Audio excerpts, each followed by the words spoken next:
네, 지상에서 가장 어렵다는 말을 듣고 있는 스포츠로 여겨진 바둑에서 인공지능이 인류 대표를 꺾으면서 큰 충격을 주고 있습니다. 인류의 자존심을 지켜줄 것이라는 일말의 기대가 무너지자 인공지능이 주도할 미래에 대한 불안감이 고개를 들고 있는 분위기인데요. 네, 이 시각 전문가 모시고 인공지능의 현주소와 또 전망에 대해서 이야기 나눠보도록 하겠습니다. 네. 오늘 정보통신정책연구원 강홍열 선임연구위원과 함께 이야기 나눠보겠습니다. 어서 오십시오. 네, 반갑습니다. 네, 반갑습니다. 교수님, 이세돌 구단하고 알파고 두 경기 보셨죠? 봤습니다. 어떤 생각이 드셨습니까? 뭐 다른 사람이 느끼는 거하고 비슷한 감정을 느꼈고요. 예. 뭐 예를 들면 뭐 축구 경기를 하면 우리 편하고 다른 나라하고 경기를 하면 우리나라를 응원하지 않습니까? 그가 똑같은 감정으로 지금 이세돌 구단을 갖다 응원하고 있는 입장이라 보시면 맞습니다. 그렇군요. 참 아쉬운 마음이 들었는데 어쨌든 인공지능의 실력을 저희가 부인할 수는 없는 상황인 것 같은데요. 많은 사람들이 이제 알파고가 어떤 거냐, 어떤 원리로 이루어지고 있는 것이냐, 어떤 시스템인 것이냐 궁금해하는데요. 먼저 그 부분 좀 짚어주시죠. 우선 알파고라고 그러면 이제 우리가 많은 사람이 벌써 그 신문지상에 많이 이야기한 것처럼 인공지능이라는 대표적인 한 단어로 축약돼서 이야기를 하고 있습니다. 네. 그런데 인공지능이라고 하는 부분을 사람들한테 이렇게 물으면 한 100사람한테 물으면 그 관련된 이거 인공지능이라고 하는 부분이 한 100열까지 좀 나올 거라 생각을 합니다. 맞아요. 왜냐하면 아무 대답을 안 하는 사람이 한 10명이 있을 거고요. 한 20명은 이 대답도 하고 저 대답도 하는 사람이 예. 있고요. 나머지는 각자가 다 다른 대답을 할 거라고 추정이 됩니다. 그런데 이제 우리 인공지능과 관련해서 주목해야 되는 부분은 인공지능 그 자체만 이렇게 이야기를 해놓고 보면 굉장히 애매한 단어입니다. 그런데 나눕니다. 인공하고 지능하고 나눠가지고 이야기를 하면 분명히 인간의 무언가를 갖다가 모방하고 있는 뭘로 이해를 할 가능성이 있는 게 인공지능인데요. 예. 근데 그 인공지능만 놓고 보면 정말 우리가 뭐라고 이야기할 내용이 별로 없어요. 그런데 이제 이걸 갖다가 없을 때는 이제 좋게 하는 인간의 가장 능력 중에 하나가 분해를 하는 방식입니다. 하나가 이제 그걸 나누는 뭐 가장 중요한 거는 분명히 하드웨어가 있을 거고 우리가 알고리즘이라고 하는 소프트웨어가 있을 거고요. 예, 또 예. 그걸 떠받치고 있는 그 데이터가 있을 겁니다. 예. 그래서 그 세 개 정도로 구성되어 있는 것 인공지능으로 보고 이제 우리가 이해를 시작을 하는 게 빠를 거라고 생각을 합니다. 그렇군요. 네. 자, 이번 대결 때문에요. 이 인공지능에 대한 관심이 굉장히 좀 높아지고 있는 것 같은데 이 인공지능의 현주소에 대해서 지금 어떻게 좀 진단을 하고 계시는지 궁금합니다. 많은 사람들이 인공지능하고 이세돌 구단하고 붙은 이 결과에 대해 가지고 충격이라고 다 이야기를 합니다. 충격이 분명히 충격인 건 분명합니다. 그런데 저는 이제 여기에서 우리가 이제 경계를 해야 되는 것 중에 하나가 이런 기계라고 하는 거에 대한 지나친 공포 또는 두려움에 관련된 부분입니다. 그러니까 처음에 이제 우리가 계산기가 처음에 나왔을 때 주판을 하든 이제 암산을 하던 사람에 비해 가지고 굉장히 속도가 빨랐지 않습니까? 예, 예. 그걸 충격이라고 이야기는 안 했거든요. 근데 이제 이 부분 이제 내용이 충격이라고 받아들여지는 것 중에 하나가 그 중에 버퍼링이 되는, 그러니까 우리가 그 충격을 완화할 수 있는 중간 과정이 거의 없는 상태로 갑자기 우리한테 들이닥친 모양. 그리고 또 그게 우리 사회에서 그 벌어졌다라고 하는 부분이 충격으로 보여지고요. 현주소라고 하는 부분은 분명히 우리가 짚고 넘어가야 되는 것 중에 하나가 인공지능이라고 일컬어지는 그 내용하고 분명히 인간이라고 하는 부분하고는 분명히 다르다라는 겁니다. 그러니까 천천히 그 이야기가 진행되는 내용에 따라 가지고 말씀을 드리겠지만 분명한 거는 두려움의 대상은 아니다라는 부분을 분명히 한번 먼저 짚고 넘어갔으면 합니다. 자, 교수님, 그 알파고가 그 5개월 전까지만 해도 그때 판후이 2단하고 할 때는 2단에서 뭐 많게는 5단 수준이다 얘기를 했었고, 그렇기 때문에 바둑 전문가들이 분명히 이것은 이세돌 구단이 이길 것이다 낙관을 했거든요. 실제로 이 구단도 5대0 얘기했다가 뭐 마지막 날 한 판 정도는 지지 않게 내렸었는데 이게 완전히 뒤집힌 거란 얘기죠. 그러니까 그 5개월 사이에 어떤 변화가 있었던 겁니까? 저도 어찌 보면 한 사람 인간으로서 인간 대 기계라고 하는 그 대결에서 저도 굉장히 희망 섞인 이세돌 구단의 전성을 예측했던 사람 중에 한 사람인데요. 사실 정확하게 놓고 보면 컴퓨터라고 하는 부분이 대부분이 이제 이게 한 2 내지 3GHz로 이렇게 작동을 한다라고 그러는데 정확하게 이야기하면 인간 두뇌는 10Hz로 작동합니다. 그러니까 그 속도를 비교를 하면 3억 분의 1인 거예요. 근데 저는 이제 오히려 거꾸로 이야기를 하고 싶은 게 하루에 몇만 건의 기보를 갖다가 공부를 하고 있고 예. 사람은 그렇게 한 2개 내지 3개를 갖다 하루에 충분히 분석을 하면 굉장히 많이 한다는 거거든요. 그리고 한 번 대국을 하는데 이거는 0점 몇 초가 걸리는데 우리는 2-3시간을 한다는 거예요. 그렇죠. 근데 이런 속도를 본다고 그러면 오히려 알파고가 지난 5개월 동안 뭘 했냐는 생각이 거꾸로 드는 거예요. 그러니까 그렇게 많은 데이터. 왜냐하면 저는 이제 생각을 하는 게 이게 지금 우리가 이제 복귀를 하는 식으로 본다 그러면 바둑을 두는 과정에 보면 분명히 바둑의 두는 과정에서 필요한 알고리즘이나 데이터는 충분히 그 과정에 관련된 부분은 충분히 알고리즘이 갖춰졌다라고 판단이 됩니다. 네. 예. 근데 거기 갖춰진 상태에서 데이터 분석을 하는 데서 왜 5개월이나 걸렸냐라고 하는 부분이 오히려 제가 이해가 안 돼요. 오히려 교수님은 지금 왜 이렇게 오래 걸렸냐? 그런 그렇게 느낌이 연속도가 드는 빠른 거예요. 데도 불구하고 더 짧게 걸렸어야지. 예. 그렇게 생각하시죠. 그러니까 그 중에 아마 추정컨대 아마 알파고가 우리는 보이지 않게 네. 온라인에서 굉장히 바둑을 많이 두었을 거라는 추정까지도 들어요. 그렇군요. 예, 그래서 그런 측면에서 이게 5개월이라 하는 부분은 오히려 많이 걸린 것 같다는 느낌조차는 같습니다. 저는 알겠습니다. IT를 한 전문가로서는 네, 그렇게 네. 생각을 합니다. 자, 그렇다면 인공지능의 진화 속도는 어느 정도라고 보시는 건지요? 진화 속도는 방금 말씀드린 것처럼 굉장히 빠르다라고 하는 부분은 예. 뭐 다르게 표현할 수는 없을 것 같고요. 자, 그런데 이제 여기서 주목을 해야 되는 부분은 인공지능이 빠른 거는 빠른데 어디로 가느냐는 겁니다. 제일 중요한 거는 예. 이게 인공지능이라고 하는 부분에 이게 아무리 가도 진짜 사람의 그 뇌에 해당되는 만큼을 가지를 못할 가능성이 있다라고 저는 말씀을 드릴 예정인데 만약에 방향이 다른 방향으로 가고 있다라고 그러면 분명한 거는 인공이라고 하는 그 방식이 분명히 뇌과학에서 이야기하고 있는 사람의 지능까지는 못 갈 가능성이 있다라고 말씀을 드리고 싶은 겁니다. 그래서 분명한 거는 우리가 빠른 거는 인정을 하는데 그게 어디로 가느냐는 부분은 전혀 다른 이야기다라고 하는 거죠. 그러니까 저는 여기에서 말씀드리고자 하는 부분은 네. 인공지능이라고 하는 그 진화가 가고 있는 방향은 인간의 뇌를 모방은 하지만은 인간 뇌로 가지는 못할 것이다라고 추정을 하고 있습니다. 지금 얘기하셨는데 그 궁금한 것이 이제 진화의 속도는 빠를 수 있겠지만 분명히 연산 속도 같은 것은 인간이 늦을 수 있겠으나 창조적인 것은 인간이 인공지능이 따라온다는 건 한계가 있을 거 아니에요. 그러니까 인간지능과 인공지능의 본질적으로 차이가 있을 거라는 얘기죠. 이 부분은 어떤 차이가 있다고 좀 봐야 될까요? 그러니까 지금 어디 시청자분들께서 주위를 한번 딱 둘러보시면 예. 한 주위에 물건이 한 10개 정도 있을 겁니다. 네. 10개 정도 있을 텐데 컴퓨터가 못하는 것 중에 하나가 그 물건을 쳐다보고 이게 무엇이다라는 판단 그걸 하는데 굉장히 어려워해요. 그러니까 예를 들면 이런 겁니다. 지금 딥마인드 쪽에서 사진을 몇 천만 장을 나눠놓고 거기에서 고양이 사진이라고 하는 부분을 판독해내는데 네. 무려 몇 천만 장의 사진을 분석을 하고 그걸 갖다가 1200대에 가까운 서버가 동원이 되고요. 예. 그리고 또 한두 시간이 되지 않아가지고 그게 몇 시간, 며칠을 갖다가 이거 검토를 하는 과정을 통해가지고 고양이의 형상은 이런 형상이다라고 하는 부분을 인지를 한다는 거거든요. 근데 사람은 한번 보셔요. 테이블 위에 물건이 한 몇백 가지가 있어도 이건 그쵸. 너무 빨리 합니다. 예. 근데 그게 우리가 내 속도가 아까 말씀드렸던 것처럼 컴퓨터하고 비교도 아니라 3억 분의 1 정도의 속도를 가지고도 그걸 다 해내거든요. 그러니까 그걸 해낼 수 있을 거라고 하는, 그러니까 인공지능이 가고 있는 진화의 방향을 모방한다고 말씀을 드렸는데 대부분 그걸 인지를 하기 위해서 지금 인공지능이 작동을 예. 하는 쪽으로 가고 있다고 보시면 맞고요. 그거는 분명히 못합니다. 근데 그와 같은 인식이 네. 우리가 알고 있는 인공지능이 하는 가장 중요한 부분이고요. 그게 없으면 사실은 실질적으로 인간이 하고 있는 부분을 갖다 따라가는 부분은 굉장히 어려울 수가 있습니다. 그러니까 그런 면에서는 봤을 때 인간을 따라가기가 한계가 있는 거 어려운 부분인 거잖아요. 그런데 바둑에 접목을 했을 때는 이거는 어떤 연산 속도나 계산 쪽으로 봐야 될까요?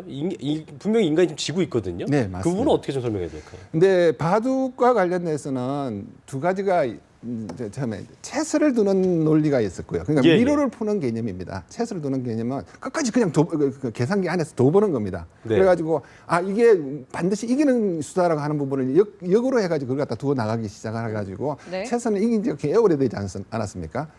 바둑이라고 하는 부분은 뒤에 끝내기가 그런 행국입니다.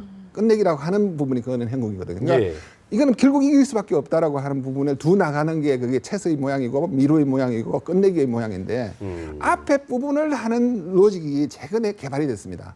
그게 개발돼가지고 그게 전체적인 판세를 보고 판세에서 그게 이길 형국이라고 하는 부분을 기보를 많이 공부를 해가지고 풀어나가는 거거든요. 근데 이제 여기 주목해야 되는 부분은 제가 이세돌 구단이 이기는 게 참 어려울 수도 있다라는 부분은 이세돌 구단이 끝내기를 하기 훨씬 전에 예. 컴퓨터 그러니까 이게 알파고가 끝내기는 벌써 시작을 하고 있는 겁니다. 그래서 예. 오늘 일간지 어딘가 나왔었는데 벌써 끝내기를 시작하기도 전에 80분 전에 이미 헐사비스가 이미 그게 바둑은 이겼다라고 속으로 알고 있었다라는 그런 거거든요. 그러니까 사람의 머릿속에 판세를 막 그리고 있는데 네. 알파고는 이미 끝내기에 들어가 가지고 이상한 수를 두는 거예요. 그러니까 이상한 수를 두는데 사람은 그게 끝내기인지도 모르고 따라간다 보니까 정말 이상한 수가 발견됐다라고 표현까지 했었습니다. 그래서 그런 측면들이 결국은 컴퓨터인데 문명한 거는 거기서 끝내기라고 하는 그 과정은 계산 과정이라는 거예요. 예. 미로 같은 그런 과정이기 때문에 알겠습니다. 따라갈 수 네. 어렵죠. 예. 자, 그리고 이번 대국에서 계속해서 나왔던 이야기 중에 하나가 바로 직관과 관련된 부분이었는데 예. 이번 대국 결과를 어쩐 지켜본 전문가들에 의하면은 알파고가 이미 직관의 영역에 들어선 거 아니냐라는 분석도 나오거든요. 그럴 수가 있을까요? 예. 근데 혹시 제가 역으로 한번 이제 질문을 드리면 대답을 할때는 혹시 직관이 뭐라고 생각을 하십니까? 직관이란 거예요. 그러니까 이제 감이란 거죠, 감. 감이죠. 그렇죠, 그쵸? 감이죠. 감이죠. 촉 뭐 이런 거 아니에요? 예, 촉 같은 그런 건데 이제 재밌는 거는 우리가 오랫동안 이런 직관에 관련된 철학 쪽에서 이런 직관이나 지식이나 아니면 뭐 관련된 걸 창조 이런 걸 이야기를 했는데 재밌게도요. 거기에서 어느 누구도 그게 뭔지를 모릅니다. 재밌는 거는. 그런데 직관이라고 하는 과정들을 통해서 사람이 뭘 하는지는 압니다. 그래서 문제 나온 것 중에 하나가 그렇다 그러면 인공지능이라고 하는 영역에서 이걸 갖다 모방을 해보자라는 거예요. 예. 근데 이제 이게 모방을 한다고 하는 부분이 얼마만큼 중요하느냐 하면 직관이라고 하는 부분을 가지고 하는 그는 사람의 일을 머리는 대체를 못하되 사람의 일을 대체를 하는 과정으로 들어가 본다는 겁니다. 그래서 이제 여기서 직관과 관련해 가지고 이야기를 하는 거예요. 직관이라고 하는 부분은 많은 아까 말씀드렸던 것처럼 분류하고 인지하고 하는 과정들을 통해 가지고 거기가 가장 최선의 선택을 이게 고르는 과정들을 직관이라고 볼 수 있는 거거든요. 그걸 갖다가 사람의 뇌하고 똑같은 이게 사람의 뇌세포하고 똑같이 작동은 못할지는 모르지만은 네. 사람이 하는 것과 거의 동일하게 모방을 하는 얼추 흉내 낼 수 있는. 예, 거죠. 흉내를 내본다는 거예요. 그러니까 근데 본질적인 뭐 직관으로 볼 수는 없다. 그렇죠. 본질적 직관을 볼 수 있는데 거기에서 다뤄지는 데이터. 그러니까 여기 알파고 같은 경우는 기보가 워낙 많다 보니까 그 중에서 그걸 갖다 소팅을 해가지고 분류를 해가지고 거기에서 가장 좋은 선택을 하는 부분을 갖다가 공부를 하게. 그러니까 요즘 말로 이야기하면 기계 학습 또는 딥러닝이라고 하는 그런 개념으로 해서 예. 그 공부를 하게 만들어가지고 그 내용들을 갖다가 지식으로 담아놓는 거죠. 예. 저기 박사님, 이게 참 바둑계에서는 이번에 이제 이세돌 구단이 다 져버리면은 이게 어쨌든 난공불락이 하나 생기게 되는 건데 내년에 똑같은 이런 뭐 이세돌 구단이든 뭐 중국의 커제 구단이든 누군가가 이제 붙었을 때 이번에 이제 알파고가 다 전승을 하게 된다면 교수님 말씀하신 대로 계산이라든지 연산 능력에 있어서는 사람이 쫓아갈 수가 없는 부분 아니겠습니까? 그렇다면 내년도 뻔히 뭐 정해진 수순이고 이길 수 없게 되는 겁니까? 예. 지금 뭐 옛날에 IBM이 딥블루를 가지고 예. 체스를 이기고 나서 컴퓨터하고 사람하고 체스를 안 두지 않습니까? 근데 이제 뭐냐면 체스나 당구나 이제 스타크래프트를 한다고 그러는데 죄송합니다. 예. 그렇게 스타크래프트라는 이름을 말해도 되는지 모르겠는데 스타크래프트를 한다고 그러는데 재밌는 거는 그런 게임이나 오락이나 이런 장기 같은 게 예. 기본적으로는 사람이 재밌자고 하는 거거든요. 그렇죠. 그리고 어떤 의미는 경기란 말이에요. 경기는 반드시 룰이 있기 마련입니다.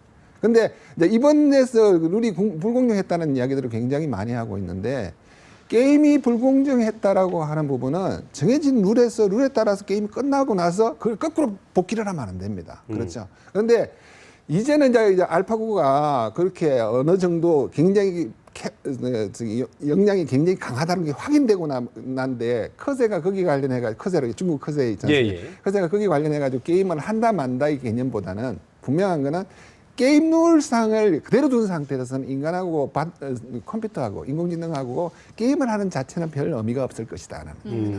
왜냐하면 그런 게임은 차라리 저 MS나 마이크로소프트나 아니면 애플 쪽에서 다른 비슷한 걸 회사에서. 만들어가지고 예. 한번 붙으라 이거예요. 그럼 붙으면 근데 그게 뭐 어디 영화에서 로봇끼리 건투시합하는 그런 거 있지 않습니까? 예. 그런 그렇죠. 것처럼 붙으라고 우리는 그걸 관전하면 됩니다. 재밌게. 그런데 사람하고 컴퓨터하고 다시 붙는 거는 없을 것이다라고 하는 부분. 자체는 좀 그러니까 교수님 입장에서는 이게 좀 말이 안 되는 그 거다. 그렇죠. 그렇죠. 공정한 상황이라고 보긴 좀 어려운 부분이 있는 거네요. 그렇죠. 근데 그 공정하지 않다라고 표현하기보다는 예, 예. 네. 근데 서버가 좀 사람보다 무리가 있다고 연산속도 하네요. 많은 1200대가 동원됐고요. 그리고 뭐 물론 네트워크가 다 동합되긴 했지만은 거기에 저기 기보가 있고 공부를 하고 있는 데이터베이스 축적되어 있는 기보가 엄청나게 많은 양의 기보가 축적되어 있는 데이터베이스가 있고요. 예. 그리고 뭐 그런 부분에서 여러 사람이 달라붙어 오랫동안 고민을 했고요. 일각에서는 뭐 훈수꾼을 그냥 몇천 명 두고 하는 그런 거라고 그런 말도 근데 하더라고요. 이게 경기의 룰이 세팅된 상태에서 한 게임이기 때문에 알겠습니다. 이제 복귀를 하는 자체는 좀 네, 네.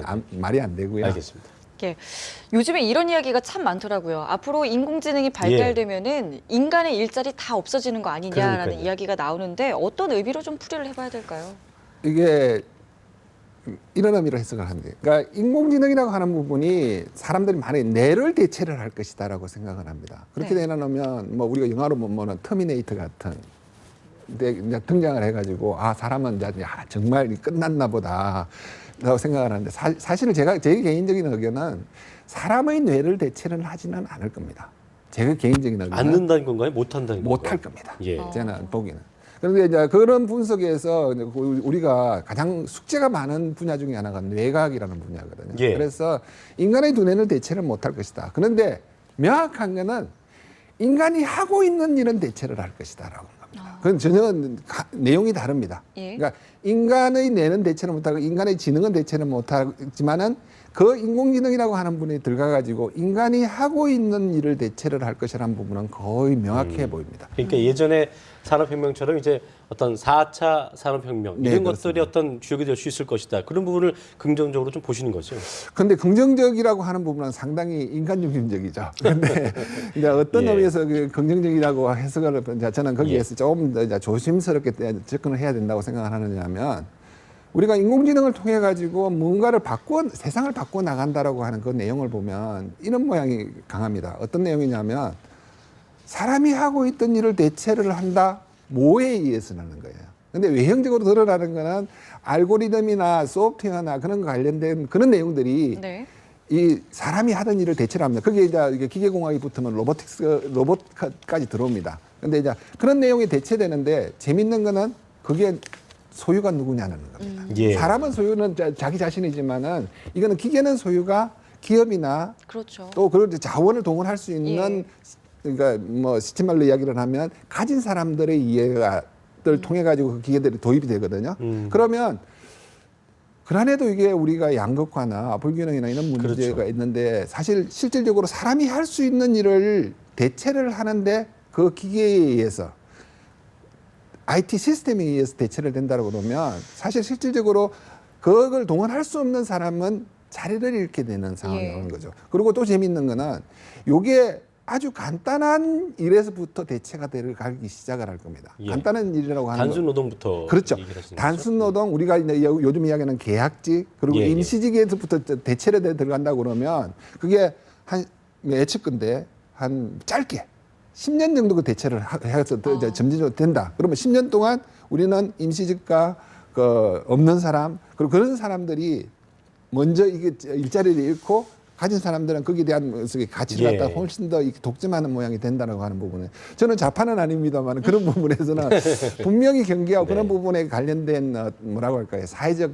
장치라고 네. 하는 부분이 필요하지 않겠나 그리고 이 생각을 개발자들의 하고 어떤 도덕과 책임도 좀 중요한 부분으로 여겨지지 않을까 싶은 생각이 듭니다. 근데 예. 개발자라는 의미보다는요 예. 분명히 개발자를 소유. 지배를 하는 메커니즘이 있는데요 예, 그게 예. 시장 구조고 그게 뭐라고 그래 자본의 구조가 지배를 할 가능성이 있어요. 근데 알겠습니다. 그런 부분에서 조금 이제 우리가 미리부터 그 논의를 시작을 해야 되는 게 아닌가라고 생각을 하고 있습니다. 알겠습니다. 네, 알겠습니다. 지금까지 정보통신정책연구원 강홍결 박사와 이야기 나눠봤습니다. 얼마나 고맙습니다. 예. 네.